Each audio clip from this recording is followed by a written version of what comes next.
मजमु निकाय 119 कायगदा सदी सुत्त।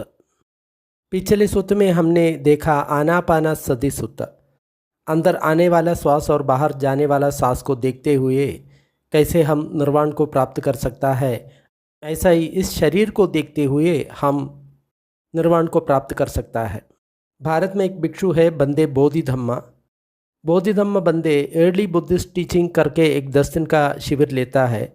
उस शिविर का विषय यही है कायगदा सदी। मैंने ऐसा सुना था, एक समय भगवान श्रावस्ती पर विहार कर रहे थे। जेतवन में अनाथपिंडा का जो आश्रम है वहाँ पर विहार कर रहे थे। भिक्षाटन करने के बाद, भोजन करने के बाद बहुत भिक्षु असेंबली हॉल में एकत्र हुआ और इस चर्चा उन लोगों के सामने आया।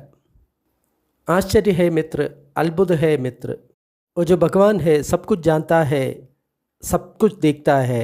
ऐसा जो भगवान है, अरहंत है, सम्मा संबुद्ध है, उस सम्मा संबुद्ध कायगदा सदी करने के लिए बोला है। कायगदा सदी को भावना करने से, उसको बढ़ाने से महाफल होता है, वो बहुत गुणकारी होता है। लेकिन उन लोगों का चर्चा बीच में रुक गया। भगवान अपने ध्यान से उड़ करके असेंबली हॉल में चला गया और वहाँ पर जो बिछाया हुआ आसन पर भगवान ने बैठा। बैठने के बाद भगवान ने भिक्षुओं को संबोधन किया, भिक्षुओं आप बैठ करके क्या बात कर रहे थे अभी? आपका कौन सा संभाषण में बीच में रुक गया? तब उन भिक्षुओं ने उन लोग के बीच में जो चर्चा होने वाला चीज़ के बारे में बताया। जो कायगदा सदी है उसको भावना करने से, बढ़ाने से बहुत गुण मिलता है, बहुत फल मिलता है, ऐसा भगवान को कहा। तब भगवान ने बोला, भिक्षुओं कायगदा सदी को भावना करने से, उसको बढ़ाने से कौन सा गुण मिलता है, कौन सा बड़ा फल मिल जाता है? भिक्षुओं, एक भिक्षु अरण्य में जाता है, वृक्ष का मूल में जाता है, शून्यागार में जाता है और वहाँ पे नीचे बैठ जाता है, शरीर को सीधा रख देता है और परिमुखम सदिम उबट्ठवित्व, अपनी चेहरा के चारों ओर अपना सदी लगाता है। ये परिमुखम का जो शब्द है बहुत कंट्रोवर्शियल शब्द है। म्यांमार में इसका 4 अर्थ निकाल देता है। एक तो नाभि में ध्यान करना, दूसरा हृदयवत्व में ध्यान करना, तीसरा ऊपर वाला होठ से और नासिका के नीचे के जो भाग है वहाँ पे ध्यान करना, और 14 सिर के सिले में ध्यान करना। लेकिन भगवान ने यहाँ पे बोलने का मतलब है अपना चेहरा पूरा उसमें मन लगा करके, सदी से अंदर आने वाला सांस को दिखता है, बाहर जाने वाला सांस को दिखता है। सो सदोवा अस्य सती सदोवा पस्य सती। तो कायगदा सदी में सबसे पहला साधन आता है आनापान। उसके बारे में भगवान बोलता है। दीर्घ से सांस लेता है तो समझता है दीर्घ से मैं अंदर सांस लेता हूँ। सांस दीर्घ को बाहर छोड़ देता है तो दीर्घ से सांस छोड़ देता है, ऐसा जानता है। अंदर आने वाला श्वास ह्रस्व है तो ह्रस्व है करके जानता हूँ, बाहर जाने वाला सांस ह्रस्व है तो ह्रस्व है, ऐसा प्रज्ञा से जानता हूँ। सब्ब काय पड़िसंवेदी अस्सस् सामेदि सिक्खदी, सब्ब काय पड़िसंवेदी पस्सस् सामेदि सिक्खदी।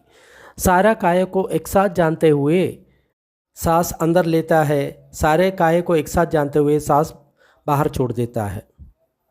पसंभयम काय संखारम अस्सस् सामेदि सिक्खदी, पसंभयम काय संखारम पस्सस् सामेदि सिक्खदी। काय संस्कार को प्रशांत करके अंदर सांस लेता है, काय संस्कार को प्रशांत करके बाहर छोड़ देता है। यहाँ पे काय संकर का मतलब आना पाना है, उसी को काय संकार ऐसा कहता है। प्रशांत करना इसका मतलब उसको रिलैक्स करके, उसको शांत करके। तस्य एवं अपमत्तस्य आदाबिनो पहिदत्तस्य बिहरदो ये गहसिदा सरसंगप्पा ते पहियंदी। उन लोग जब उस प्रकार आताबी प्रयत्नपूर्व से, अप्रमाद से, दृढ़ निश्चय से काम करता है, जो गृहस्थ का जो जीवन है उसका चिंता है वो सब छूट जाता है। तेसम पहाण अज्जतमेव चित्तम संदिट्ठति सन्निसिदति एकोदि होदि समाधीयति। तो उन लोगों का जो मन है अंदर से शांत हो जाता है, अंदर स्थिर होता है, समाहित होता है, समाधि में स्थिर रहता है। इसी प्रकार एक भिक्षु कायगदा सदी को भावना कर लेता है। तो यहाँ पे ये समझना चाहिए जो आनापाना है कायगदा सदी है, उसका एक अंग है आनापाना। इसी प्रकार एक भिक्षु कायगदा सदी का भावना कर लेता है। पुनचपरम भिक्खवे भिक्खु गच्छन्दो वा गच्छामीति पजानाति ठितो वा ठितोमि पजानाति निसिन्नो वा निसिन्नोमीति पजानाति सयनो वा सयनोमीति पजानाति। फिर एक भिक्षु जब चलता है ऐसा प्रज्ञापूर्वक जानता है। एक जगह में रुकता है तो स्थित है ऐसा करके प्रज्ञा से जानता है। जब बैठ जाता है ऐसा प्रज्ञा से जानता है। और जब लेटता है ऐसा प्रज्ञा से जानता है। उन लोग का शरीर जिस स्थिति में है उन लोग उस स्थिति में है ऐसा प्रज्ञापूर्वक जानता है। ये एक प्रकार से सतिपट्ठान सूत्र का कायानुपස්සना है। वहाँ पर इरियापद पब बोला है, ये वही है। जब उन लोग इस प्रकार अप्रमत्त से प्रयत्न करके दृढ़ निश्चय से काम करता है तो गृहस्थ जीवन का जो याद है, चिंता है, वो छोड़ देता है। उन लोग का जो चित्त है अंदर स्थिर होता है, अंदर ही रहता है, अंदर समाहित होता है और समाधिस्थ हो जाता है। भिक्षु इसी प्रकार कायगदा सदी को भावना करता है। यहाँ पर बैठने के समय वो आनापाना सदी का अभ्यास करता है। अभी अगला अभ्यास अपना शरीर का जो 4 स्थिति के बारे में जानना है। पुनचपरम भिक्खवे भिक्खु गच्छन्दो वा गच्छामीति पजानाति ठितो वा ठितोमीति पजानाति निसिन्नो वा निसिन्नोमीति पजानाति सयनो वा सयनोमीति पजानाति। जब भिक्षु चलता है ऐसा करके प्रज्ञापूर्वक जानता है। बैठता है तो बैठा है ऐसा करके प्रज्ञापूर्वक जानता है। स्थित है ऐसा करके प्रज्ञापूर्वक जानता है। और जब लेटता है ऐसा करके जो प्रज्ञापूर्वक जानता है। यथा यथा व पनस्स कायो पणिहितो होति तदा तदा नम पजानाति। उन लोगों को जो शरीर जिस स्थिति में भी है उन लोग उस स्थिति को प्रज्ञापूर्वक जानता है। तस्स एवं अपमत्तस्स आदाबिनो पहिदत्तस्स विहरतो ये गहसिता सरसंगप्पा ते पहियन्ति। इसी प्रकार उन लोग अप्रमाद से दृढ़ निश्चय से उत्साह से काम करता है तो उन लोग का गृहस्थ जीवन का जो याद है, चिंता है, वो समाप्त हो जाता है। वो चिंता उन लोग छोड़ देता है। उन लोग का जो चित्त है अंदर ही स्थिर होता है, अंदर स्थित होता है, समाहित होता है और उन लोग का जो चित्त है समाधि में स्थिर हो जाता है। एक भिक्षु इसी प्रकार भी कायगदा सदी का भावना करता है या अभ्यास करता है। अभी एक भिक्षु जो 4 अवस्था को जान लिया, अभी जो कुछ वो करता है उस सबको जानता है। अभी एक भिक्षु संपजन्य से काम कर लेता है, नहीं तो प्रज्ञा से काम करता है। बाहर चले जाता है और अंदर आ जाता है, सीधे देखता है और वश में देखता है। उन लोग का पैर पसारता है, समेटता है।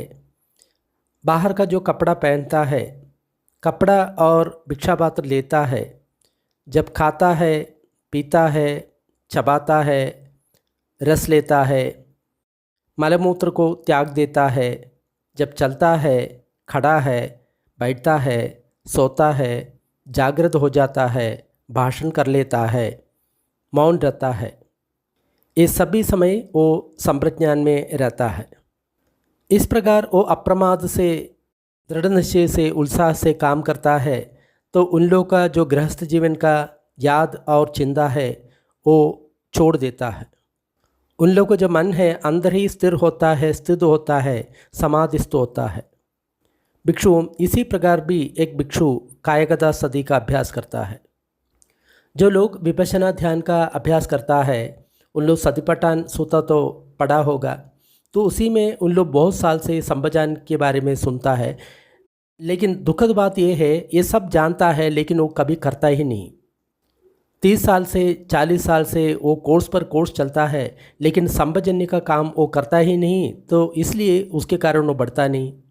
क्योंकि म्यांमार में और श्रीलंका में और थाईलैंड में उन लोग 1 घंटा बैठ करके ध्यान करता है और 1 घंटा चल करके ध्यान करता है।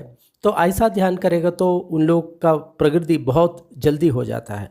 लेकिन हमारा जो लोग है वो ज़्यादातर बैठकर ही ध्यान करता है। लेकिन जो चंगरमन करके चलते हुए ध्यान करने का 5 गुण भगवान ने बताया गया है, उसमें एक गुण है सदी चिरप्पदिट्टिदो होदी। अपना जो सदी है हमेशा रहता है चलते हुए, अगर मान लो हम ध्यान करेगा तो। लेकिन बैठ करके जब ध्यान करता है तो उस प्रकार नहीं होता। जब व्यक्ति खड़ा होता है उसको ध्यान छूट जाता है। भारत में एक बोधिधम्मा बंदे है, अर्ली बुद्धिस्ट टीचिंग का ध्यान सिखाता है। उसमें 10 दिन के लिए वो सबसे ज़्यादा संबजन्य को ही महत्व देता है। उठने के बाद जब ब्रश करता है वो ब्रशिंग मेडिटेशन हो जाता है, नहाता है बाथिंग मेडिटेशन होता है, यूरिन करने के लिए चलता है तो यूरिन मेडिटेशन होता है, टॉयलेट में चलता है तो टॉयलेट मेडिटेशन होता है, नहाता है तो बाथिंग मेडिटेशन होता है, जब खाता है तो ईटिंग मेडिटेशन होता है, चलता है वॉकिंग मेडिटेशन होता है, जो काम करता है वर्किंग मेडिटेशन होता है, जो फ़ोन में बात करता है फ़ोन मेडिटेशन होता है। शरीर में हम जो कुछ काम करता है उसमें ध्यान रख देता है। लेकिन सब्जेक्ट ऑब्जेक्ट ये 2 तरह से वो ध्यान करता है। जैसे मान लो देखने वाला एक सब्जेक्ट हो गया, जिसको देख रहा है वो ऑब्जेक्ट हो गया। उसी प्रकार सही तरफ से वो ध्यान सिखाता है। तो ये संबजन्य का सही गुण प्राप्त करने के लिए जो बंदे बोधिधम्मा है, उस बोधिधम्मा का जो शिविर है वो अटेंड करना बहुत आवश्यक होता है। उसमें अपना जो सदी है बहुत ज़्यादा बढ़ जाता है, हमेशा अपना सदी अपने भीतर ही रह जाता है। जो श्रीलंका में जो फॉरेस्ट मेडिटेशन करता है, वहाँ से वो बोधिधम्मा बंदे ये जो संबजन्य के बाद सीख गया तो वो लोगों को सिखाता है। फिर एक भिक्षु अपने पूरा शरीर का निरीक्षण करता है, पैर से लेकर के सर का जो बाल है वहाँ तक निरीक्षण करता है। ये सब सारा शरीर त्वचा से ढका है और उसके अंदर बहुत अशुचि चीज़ भरा है, अशुभ चीज़ भरा है।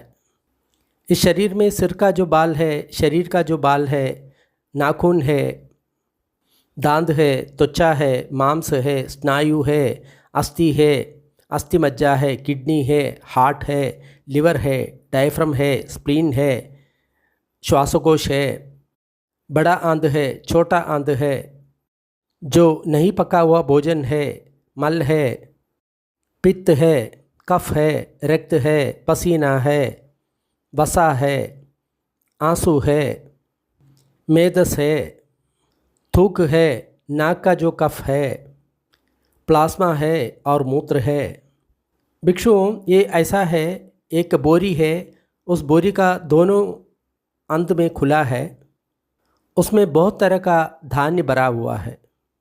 जैसे चावल है, गेहूँ है, मूंग है, उड़द का दाल है, तिल है, सादा चावल है।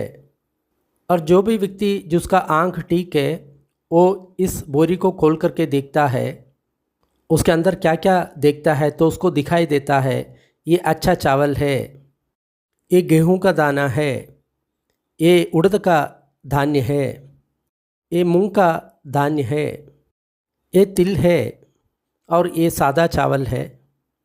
इसी प्रकार एक भिक्षु अपने इस शरीर को जो पाद से लेकर सिर के बाल तक सारा त्वचा से ढका हुआ है, उसमें बहुत प्रकार का अशुचि है। जैसे केश है, लोम है, रक्त है, मांस है, सारा फिर गिनता है ये जो 32 अशुचियाँ, तो ये सब देखता है।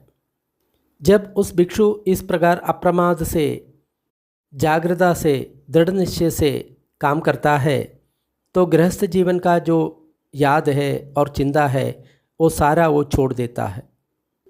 उसका मन है जो अंदर स्थिर होता है, अंदर ही रहता है, वहीं पे समाहित होता है और वहाँ पर समाधिस्थ हो जाता है।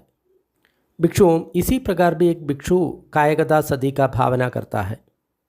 जो अशुभ भावना है वो ऐसा लोग करता है जिसके मन में बहुत ज़्यादा काम विकार है। जो भी भिक्षु यौवन काल में है तो उन्हीं लोग इसी प्रकार अपना काम कर लेता है। ऐसा अशुभ भावना करने से उसका जो मन का जो काम विकार है बहुत जल्दी ख़त्म हो जाता है। जो भी व्यक्ति को देखे उसके अंदर क्या है ऐसा करके देखेंगे तो उसके मन में उसके प्रति जो माया है, मोह है, ख़त्म हो जाता है। तो उसका काम विकार वहीं पर ख़त्म हो जाता है। इसी के लिए अशुभ भावना का अभ्यास करता है। अगर कोई साधक के मन में ये काम विकार बहुत ज़्यादा जागा हुआ हो तो उसी को इसी प्रकार ध्यान करना चाहिए। किसी व्यक्ति को भी देखे उसके अंदर का जो चीज़ है बाहर है, बाहर का चीज़ अंदर है, ऐसा करके उसको सोचना है तो उसका जो मन का जो विकार है बहुत जल्दी ख़त्म हो जाएगा। पुनश्च परं भिक्खवे भिक्खु इममेव कायं यथा ठितं यथा पणिहितं धातुसो पच्चवेक्खति। फिर एक भिक्षु अपना शरीर को वो कोई भी स्थिति में है और कोई भी अवस्था में है उसी में जो धातु है उसी का प्रत्यवेक्षण करता है, धातु का ध्यान कर लेता है। यहाँ पे धातु का मतलब अपना जो शरीर में जो 4 धातु है उसका जो गुण स्वभाव ध्यान करने के टाइम में अपने सामने आ जाता है। जो पृथ्वी का स्वभाव है, जो घनत्व है और पानी का जो स्वभाव है और वायु का जो चलायमान स्वभाव है उसी को जो ध्यान करता है। अत्थि इमस्मिन् काये पृथ्वी धातु, आपो धातु, तेजो धातु, वायु धातु। इस शरीर में पृथ्वी धातु है, भूमि धातु है, आपो धातु है, जल धातु है, तेजो धातु है, अग्नि धातु है, वायु धातु है और वायु धातु है। जैसा एक दक्ष गोखादक गाय को वध करने वाला एक व्यक्ति या उसका कोई काम करने वाला व्यक्ति है, वो गाय को वध करके उसको मांस को अलग अलग कट करके एक चौराहे पर बैठता है। इसी प्रकार एक भिक्षु अपना जो शरीर है वो कोई भी स्थिति में है, कोई भी अवस्था में है, उस धातुओं का प्रत्यवेक्षण करता है। शरीर में जो 4 धातु है उसको निरीक्षण कर लेता है। जब एक व्यक्ति ध्यानावस्था में चले जाता है तो इस पंचभूतों तक पहुंच जाता है तो इसके बारे में जो जानकारी है उस भिक्षु को हो जाता है। जो विपश्यना ध्यान करता है वो जानता है कैसे पंचभूतों को देखता है। इस शरीर में पृथ्वी धातु है, आपो धातु है, तेजो धातु है और वायु धातु है। इसी प्रकार उन लोग जब ध्यान करता है बहुत दृढ़ निश्चय से, उत्साह से, अप्रमाद से, तो गृहस्थ जीवन का उन लोग को जो याद है, चिंता है, वो सब उन लोग छोड़ देता है। उन लोग को जो मन है अंदर स्थिर हो जाता है, स्थित हो जाता है, समाहित होता है और उन लोग समाधिस्थ हो जाता है। इसी प्रकार भी एक भिक्षु कायगदा सदी का अभ्यास करता है, भावना करता है। अभी अगला ध्यान है वो श्मशान का ध्यान है। पहले ज़माने में जो लोग मरा है उसको ऐसा कच्चा श्मशान में छोड़ देता है, वहाँ पे उसको गाड़ के डालता नहीं है, उसको जलाता नहीं है, क्योंकि उसके लिए भी उन लोग के पास पैसा नहीं होता, तो कच्चा श्मशान में डाल देता है। तो कोई भिक्षु उस श्मशान में जा कर के ध्यान कर लेता है, उस शरीर को देखता है, फिर अपने शरीर को देखता है, फिर ऐसा ही सोचता है जो बाहर का शरीर है ऐसा ही मेरा इस शरीर को भी होने वाला, ऐसा करके सोच करके अपना शरीर के प्रति जो आसक्ति तोड़ने के लिए काम करता है। फिर एक भिक्षु श्मशान में जा कर के वहाँ पे जो एक मृत शरीर पड़ा है उसको देखता है। वो मृत शरीर मर कर के 1 दिन, 2 दिन, 3 दिन हो गया, वो पूरा फुला हुआ है, नीला है, उसमें कीड़ा पड़ा है। तो उन लोग उस शरीर को अपना शरीर से तारतम्य कर लेता है। मेरा ये शरीर है, इसका भी यही प्रकृति है, इसी तरह का है, मेरा शरीर भी इस प्रकार ही होगा। उन लोग इस प्रकार ध्यान करता है दृढ़ निश्चय से, उत्साह से, अप्रमाद से, तो उन लोग का गृहस्थ जीवन का याद है, चिंता है, वो उन लोग छोड़ देता है। उन लोगों का जो मन है अंदर स्थिर होता है, स्थित होता है, समाहित होता है, समाधिस्थ हो जाता है। इसी प्रकार एक भिक्षु कायगदा सदी को भावना करता है।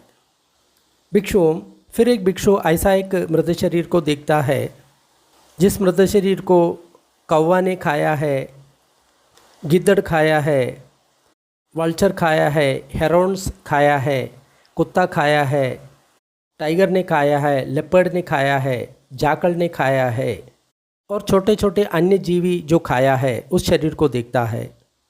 फिर उन लोग उस मृत शरीर को अपने शरीर से तारतम्य करता है।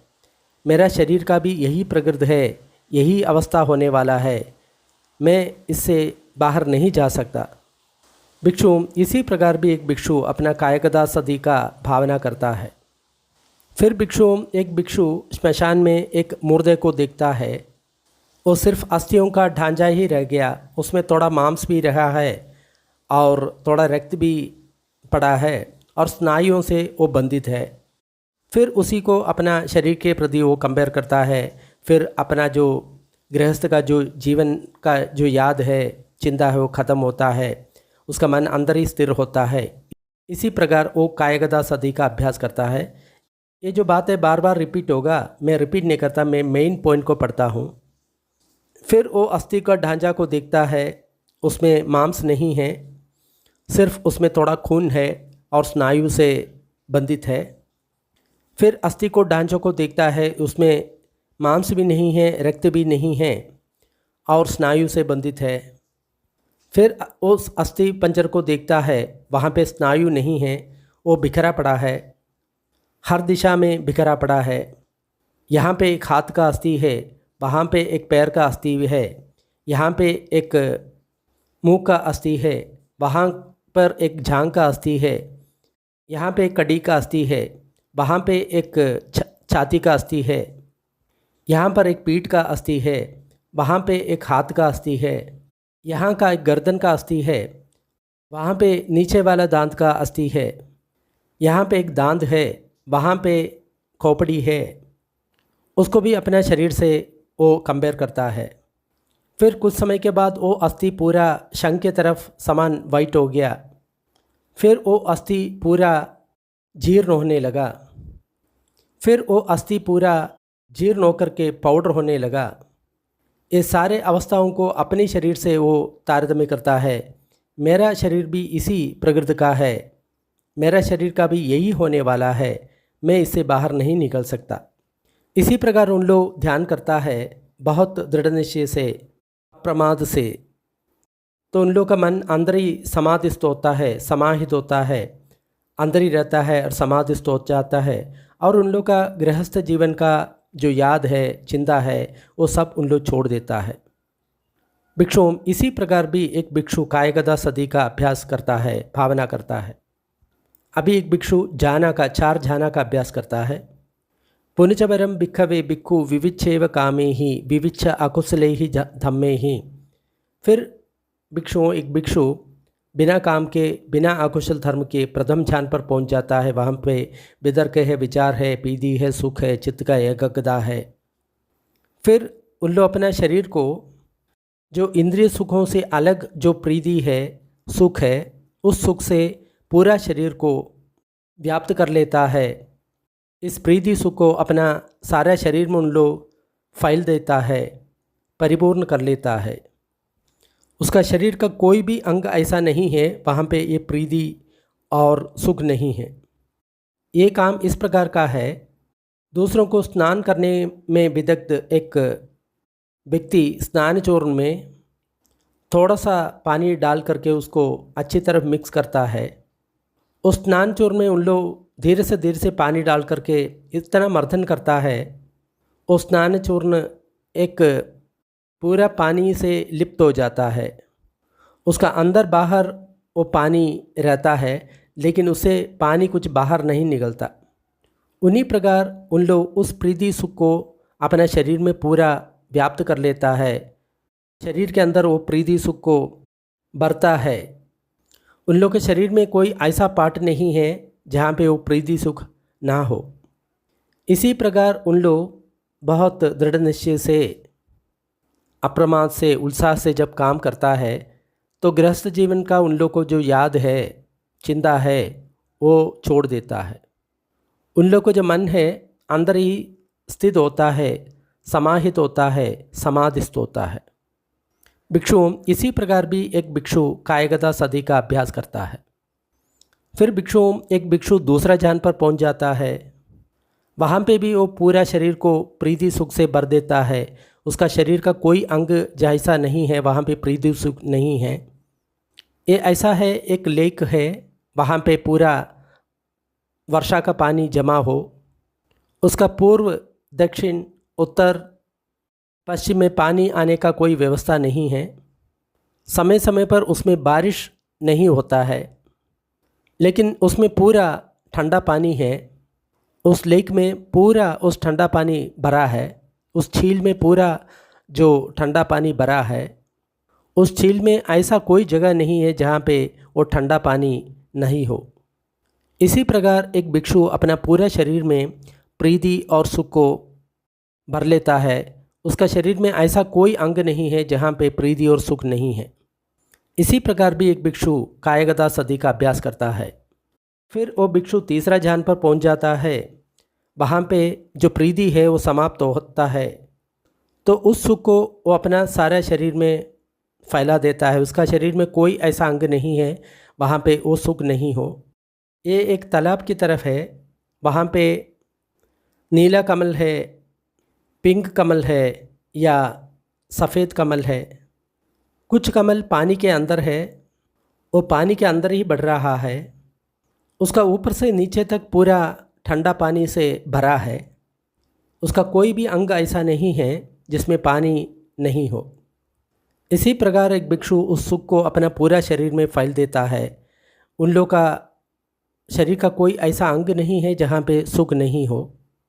इसी प्रकार भी एक भिक्षु कायगता सदी का अभ्यास करता है। फिर एक भिक्षु सुख को भी छोड़ करके, दुख को भी छोड़ करके, सौमनस को भी छोड़ करके, दौर्मनस भी छोड़ करके, अदुख असुख वेदना है ऐसा 14 जान पर पहुंच जाता है। वहाँ पर अपनी सारा शरीर को परिशुद्ध जो चित्त से व्याप्त कर लेता है। उसका शरीर का कोई अंग ऐसा नहीं है जहाँ पे परिशुद्ध चित्त नहीं पहुँचता हो। एक ऐसा है कि कोई व्यक्ति बैठता है और अपनी सिर से पाँव तक एक सफ़ेद कपड़ा से ढकता है। उसका शरीर का अंग कोई ऐसा नहीं है जिसको सफ़ेद कपड़ा ना ढका हो। इसी प्रकार उस भिक्षु परिशुद्ध चित्त से अपना पूरा शरीर को व्याप्त कर लेता है। इसी प्रकार उन लोग अप्रमत्त से, उत्साह से, दृढ़ निश्चय से काम करता है। गृहस्थ जीवन का उन लोग का चिंता है, याद है, वो सब छूट जाता है। उन लोग का मन अंदर स्थित होता है, स्थिर होता है, समाधिस्थ हो जाता है।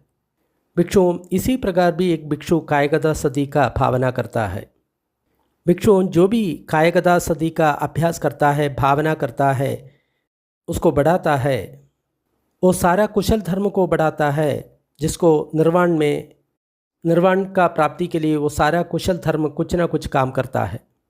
कोई भी अपना मन में महासमुद्र को याद कर लेता है, उसके मन में वो जो सारे जो नदियाँ याद आता है, उसका पानी उस समुद्र में गिर जाता है। उसी प्रकार जो भी इस कायगता सदी का अभ्यास करता है, भावना करता है, वो सारा कुशल धर्म को उसमें एक भाग बना देता है और निर्वाण के लिए कुछ ना कुछ काम कर लेता है। जब एक भिक्षु कायगता सदी का भावना नहीं करता, उसका वर्धन नहीं करता, तो जो मार है उस व्यक्ति को दुर्बल समझता है और उस पर हावी हो जाता है, नहीं तो मार उसको पकड़ देता है। उदाहरण के लिए भिक्षु एक व्यक्ति एक बड़ा शिलाखंड को कीचड़ में फेंकता है, तो भिक्षु क्या होता है? वो शिलाखंड वो कीचड़ में डूब जाता है ना। जी बंदे, इसी प्रकार एक भिक्षु कायगता सदी का अभ्यास नहीं करता, मार उसके अंदर प्रवेश कर लेता है। यानी उसका जो दुर्बलता है, उसका अंदर का जो विकार है, उसको आक्रमण कर लेता है, इसका मतलब है। भिक्षु उदाहरण के लिए एक सूखा लकड़ी है, फिर एक व्यक्ति एक अरणी का लकड़ी लेके आता है और उस सूखा लकड़ी में आग लगाना चाहता है और गर्मी पैदा करना चाहता है, तो भिक्षुओं आप क्या सोचते हो? उस अरणी का लकड़ी को उस सूखा लकड़ी से घर्षण करके क्या उन लोग आग पैदा कर पाएगा, गर्मी पैदा कर पाएगा? जी बंदे। इसी प्रकार भिक्षुओं एक भिक्षु कायगदानुसति का अभ्यास नहीं करता तो मार उसके अंदर प्रवेश करता है। उदाहरण के लिए भिक्षुओं एक पानी का जार एक जगह में रखा है, वो बिल्कुल खाली है, उसके अंदर कुछ भी नहीं है। फिर एक व्यक्ति वहाँ पर आ जाता है, बहुत पानी भी लेके वो आता है। भिक्षुओं आप क्या सोचते हो? वो व्यक्ति उस जार में अपना पानी भर सकता है क्या? जी बंदे।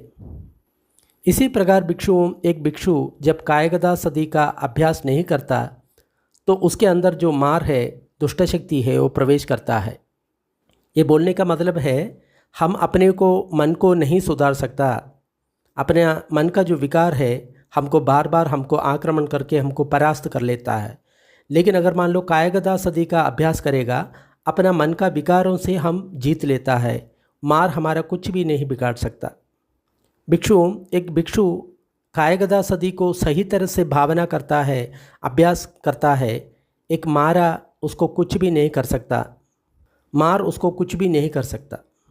उदाहरण के लिए भिक्षुओं एक दरवाज़ा है, वो अच्छा लकड़ी से बना है, सार वाला लकड़ी से बना है, तो कोई भी व्यक्ति धागा का एक छोटा सा धागा है उसको उस दरवाजे की ओर फेंक देता है, तो भिक्षुओं आप क्या सोचते हो? ये धागा का छोटा सा गुच्छा उस सार वाला लकड़ी को तोड़ सकता है, दरवाजे को तोड़ सकता है? नहीं बंदे। इसी प्रकार भिक्षुओं जो कायगदा सदी का अभ्यास करता है तो मार उसके अंदर प्रवेश नहीं कर सकता। उदाहरण के लिए भिक्षुओं एक लकड़ी है, वो गीला है, वो सूखा नहीं है। वहाँ पे एक व्यक्ति एक अरणी का लकड़ी लेके आता है, वो उसमें आग लगाना चाहता है, गर्मी पैदा करना चाहता है। तो भिक्षु आप क्या सोचते हो? उस अरणी का लकड़ी का उस गीला लकड़ी से जिसमें पानी भरा है, कच्चा है, उसमें रगड़ करके क्या वो अग्नि पैदा कर सकता है, गर्मी पैदा कर सकता है? नहीं बंदे। इसी प्रकार भिक्षुओं एक भिक्षु कायगदा सदी को अच्छी तरफ अभ्यास किया, मारा उस आदमी को परास्त नहीं कर सकता। उदाहरण के लिए भिक्षुओं एक जार है, एक जगह में रखा है, उसमें पूरा पानी भरा है, एक कौवा उससे पानी पी सकता है। फिर वहाँ पर एक आदमी बहुत पानी लेके आता है, तो भिक्षुओं आप क्या सोचते हो? उस व्यक्ति उस पानी को उस जार में भर सकता है? नहीं बंदे। इसी प्रकार जो भिक्षु कायगदा सदी का भावना किया है, अभ्यास किया है, मार उस आदमी को परास्त नहीं कर पाएंगे। भिक्षुओं जब एक भिक्षु अपने शरीर का जो कायगदा सदी का भावना करता है, बढ़ाता है, वो अपने मन का जो दर्शन से जो कुछ देख सकता है, देख करके जो जो समझ सकता है, वो सबको अपना मन के दर्शन से देख करके समझता है। अंदर का सारा धर्म को मन से वो देख करके समझ सकता है, क्योंकि सब कुछ उस मन की सीमा में है। उदाहरण के लिए भिक्षुओं एक पानी का जग एक जगह में खड़ा हो, उसमें पूरा पानी भरा हो, कौवा उससे पानी पी सकता है। अगर एक व्यक्ति उसे कहीं और से पानी लेना चाहता है तो पानी ले पाएगा क्या?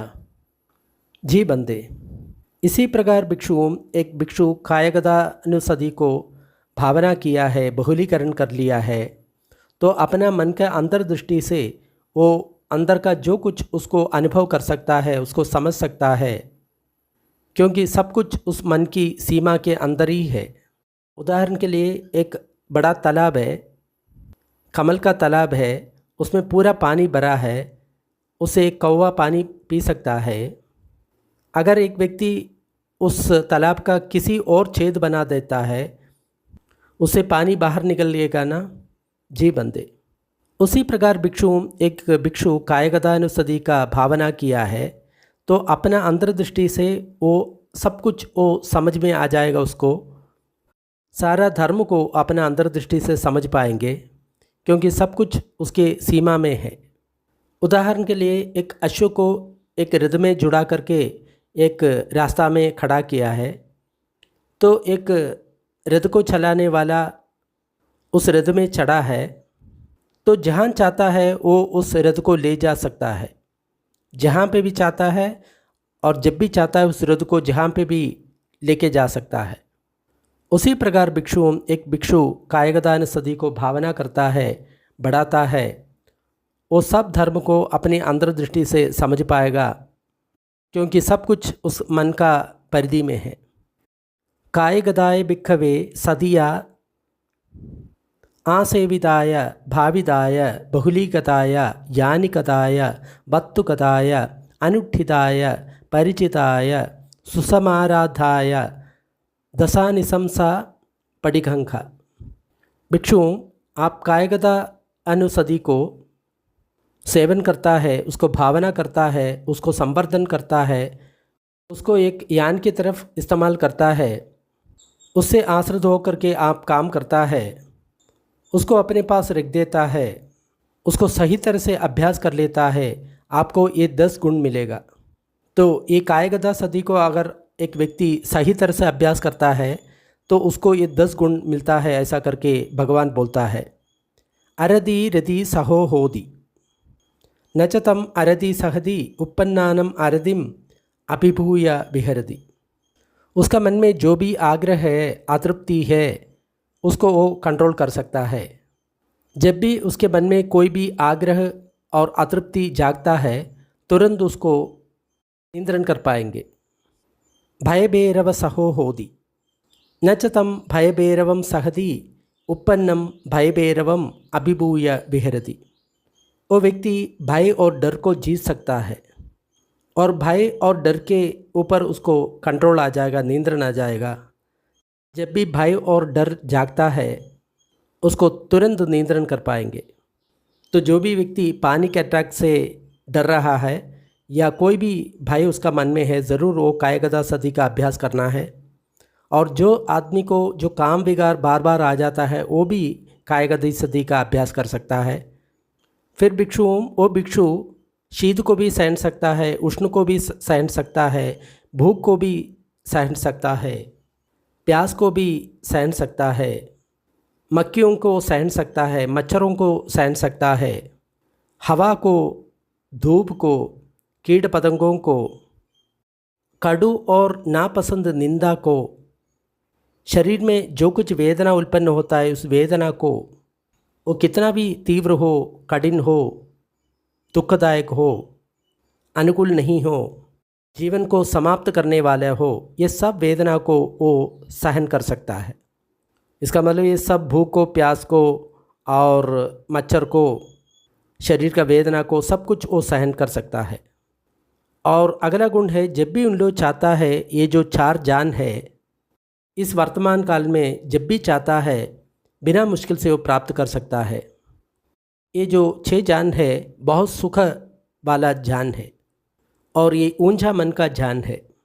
ये जो 4 जान है वो ऊंचा मन का जान है, जब भी चाहता है वो प्राप्त कर सकता है, बहुत सुख वाला जान है। तो जो भी लोग ध्यान करने के टाइम में अपने शरीर में बहुत पीड़ा होता है, वो ध्यान कर सकता है, उसमें कोई पीड़ा नहीं होता, बहुत सुख का अनुभव कर सकता है। और ऊंचा मन का जाना है, उसको बहुत तरह का इद्दि सिद्धियाँ प्राप्त कर सकता है। जैसे एक को अनेक होना, अनेक को फिर एक होना, पानी के ऊपर चलना, पृथ्वी के अंदर चलना, ऐसा जितना जो इद्दि शक्ति है वो सब उसको प्राप्त कर सकता है। और उसको दिव्य स्रोत प्राप्त होता है। उस दिव्य स्रोत से वो दूर का या समीप का मनुष्य और देवता का शब्द सुन सकता है। वो अपने मन से दूसरा व्यक्ति का मन जान सकता है। जिसका मन में राग है तो राग है ऐसा करके जानता है, राग नहीं है तो राग नहीं है ऐसा करके जानता है। उसके मन में जो कुछ चलता है उसको अपने मन से जान पाएंगे। वो अपने पूर्व जन्मों को सब याद कर लेता है। उसको दिव्य चक्षु प्राप्त होता है। उससे जो मरने वाला जो व्यक्ति है, प्राणी है, वो मरता है फिर कहाँ जन्मता है वो उसको समझ में आ जाता है। ऊंचा कुल में, नीचा कुल में, अपने कर्म के अनुसार किस प्रकार प्राणी मरता है, जन्मता है, उसके बारे में जो सच्चाई है उसको मालूम होता है। तो इसी जीवन में उसका मन का जो आसव क्षय होकर के, अनासव होकर के छेदो विमुक्ति और पඤ्ञा विमुक्ति दोनों उसको मिल जाता है। दोनों अपना अंदर से वो प्राप्त करता है। इसका मतलब वो निर्वाण का प्राप्त कर सकता है। दो तरह का निर्वाण, एक तो मन का निब्बाण और दूसरा जो प्रज्ञा से जो निब्बाण होता है वो दोनों निब्बाण। भिक्षु कायगदा सदी को सही तरह से अभ्यास करेगा तो इस 10 गुण आपको मिलेगा। तो कायगदा सदी को हमको एक यान बनाना है, ग्राउंड बनाना है, उसको अभ्यास करते जाना है, सही तरह से अभ्यास करना है। भगवान यही बताया गया है। तो भिक्षु तृप्त हो गया, भगवान का जो वचन है उसको अभिनंदन किया। कायगदा सदी सूत्रम निष्ठितम। तो इस सूत्र में जो कायगदा सदी है वो कैसे करना है उसके बारे में पूरा डिटेल दिया है। सूत्र अच्छा लगा तो लाइक और शेयर करें। ऐसा सूत्र डिस्क्रिप्शन बॉक्स में और है। थोड़ी देर पुण्यवदन का अभ्यास करेंगे। सारे दुखियारे प्राणी दुख विमुक्त हो, सारे भयभीत प्राणी भय विमुक्त हो, सब प्राणियों को मुक्ति मिले। हमारा इस पुण्य कर्म में सब भागीदार हो, इससे सब प्राणियों को सुख शांति मिले। धरती जल और गगन के सारे प्राणी, अधोलोक, मनुष्य लोक, 6 देवलोक, 16 रूप ब्रह्मलोक, 4 अरूप ब्रह्मलोक के सारे प्राणी इस पुण्य में भागीदार हो। सभी देवता और ब्रह्मा बुद्ध शासन का रक्षा करे। साधु साधु साधु।